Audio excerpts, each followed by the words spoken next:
hatto yo'qolgan plastik kartangizdan amalga oshirilgan noqonuniy operatsiyalar uchun javobgar ekanligingizni bilarmidingiz? Bu video barcha plastik kartasi borligi tegishli.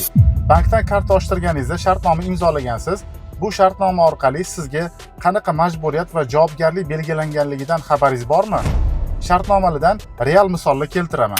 Mijoz bank kartasi hisob varag'i orqali amalga oshirilgan operatsiyalarning qonuniyligi bo'yicha javobgar hisoblanadi. Mijoz bank kartasi yo'qolganligi va o'g'irlanganligi to'g'risida bankka belgilangan muddatda yozma ravishda ariza va yoki telefon orqali xabar bermasligi oqibatida bank kartasi orqali amalga oshirilgan operatsiyalar bo'yicha shaxsan o'zi javobgar hisoblanadi. Bank kartasiga bog'liq ma'lumotlar, karta raqami, PIN kod, SMS xabarnoma orqali kelgan kod va boshqalar mijoz tomonidan uchinchi tarafga ma'lum qilinishi natijasida amalga oshirilgan operatsiyalar uchun bank mijoz oldida javobgar hisoblanmaydi. Agar yo'qolgan yoki keraksiz plastik kartalaringiz bo'lsa, hoziroq banklarga telefon qilib, bloklashni yoki yoptirishni maslahat beraman, chunki bu keyinchalik o'zingizga ortiqcha muammo tug'dirishi mumkin.